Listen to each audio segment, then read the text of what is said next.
Hello दोस्तों, मेरे YouTube channel पर आप सभी का बहुत बहुत स्वागत है। दोस्तों आज हम बात करेंगे एससीओ की। आपने एससीओ का नाम जरूर सुना होगा है। जो इसका पूरा नाम है वो है संघाई सहयोग संगठन। तो एससीओ की जो स्थापना है वो दोस्तों 1966 में की गई थी। और इसमें जो अब वर्तमान में देश शामिल हैं वो 8 देश शामिल हैं। भारत और पाकिस्तान इसमें पर्यवेक्षक के रूप में शामिल है।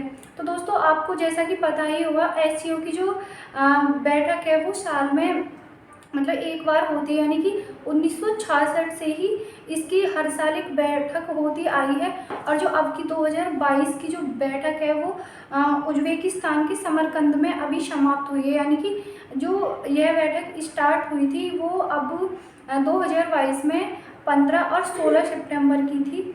तो इसका जो समापन है वो आज हो गया है। हमारे यहाँ से हमारे श्री माननीय प्रधानमंत्री श्री नरेंद्र मोदी जी गए थे।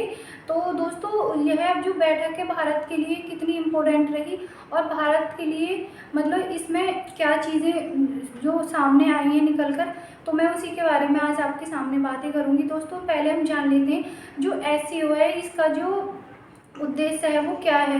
तो जो आर्थिक, सामाजिक, राजनीतिक और सेना जो क्षेत्र है उसके उसके बारे में विकास करना है कि यानी कि जो ये लोग बैठ के आपस में एक वार्तालाप करते हैं तो उसमें यह देखा जाता है कि आर्थिक क्षेत्र में किस तरीके से विकास किया जा सकता है, राजनीतिक क्षेत्र में हम मतलब किस तरीके से विकास कर सकते हैं, या फिर अपनी जो सेनाएं को किस तरीके से मतलब इतना मजबूत बना सकते हैं कि अगर हम पे कोई संकट आ रहा है तो उसको मतलब बहुत अच्छे तरीके से हैंडल किया जा सके। तो दोस्तों अगर देखा जाए तो जो आपने नाटो के बारे में भी सुना होगा, उसमें मतलब जो देश शामिल हैं तो इसका जो एससीओ का संबंध है वो इससे कुछ मिलता जुलता रहता है। क्योंकि जो ये एससीओ है इसका जो मकसद है वो नाटो के सदस्य देशों की जो शक्ति है उसको रोकने का है। अगर एक तरीके से बोलें कि जो मध्य एशिया के देश हैं उनकी सुरक्षा मतलब अमेरिका से प्रदान करने के लिए इस संगठन का निर्माण किया गया था। दोस्तों अब हम आते हैं कि जो भारत है उसके पॉइंट ऑफ व्यू से ये बैठक मतलब 2022 की कितनी इम्पोर्टेंट रही। तो दोस्तों जो बैठक का समापन हुआ था उसकी जो अगली बार की अध्यक्षता करने का मौका मिला है वो भारत को मिला है। यानी कि आज 16 सितंबर से, और अगली बार जब ये बैठक सितंबर में होगी तो इसकी अध्यक्षता पूरे 1 साल तक भारत को मिली है। तो दोस्तों यह जो बैठक है अगली बार को भारत में संपन्न होगी। और जो इसके लिए शहर निर्धारित किया गया है वो अभी मतलब इस तरीके से तो प्रॉपर डिसाइड नहीं हुआ है, लेकिन जो देश है मतलब उसमें यह निर्धारित कर दी गई है कि इसकी आने वाली बैठक की अध्यक्षता वो भारत करेगा।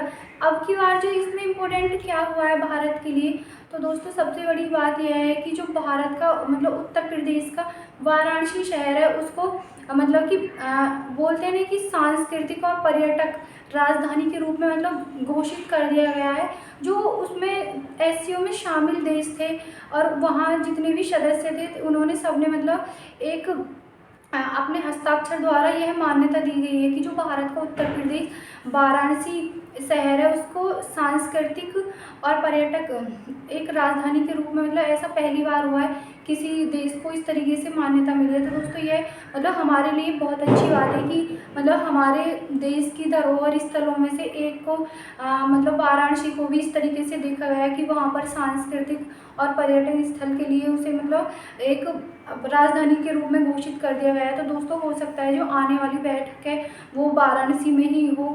तो यह जो भारत के लिए सबसे मतलब इम्पोर्टेंट रहा। आपको अपने एग्ज़ाम के पॉइंट ऑफ व्यू से यह याद रखना होगा कि मतलब कि किस शहर को भारत का पर्यटक राजधानी क्षेत्र एससीओ में घोषित कर दिया गया है। तो दोस्तों वो मतलब इसका आंसर मतलब इस तरीके से हो जाएगा कि वाराणसी को भारतीय पर्यटक और सांस्कृतिक राजधानी के क्षेत्र में एससीओ के द्वारा 2022 में मतलब घोषित कर दिया गया है। तो दोस्तों वीडियो अच्छी लगी तो वीडियो को लाइक करें, चैनल को सब्सक्राइब करें। Thank you.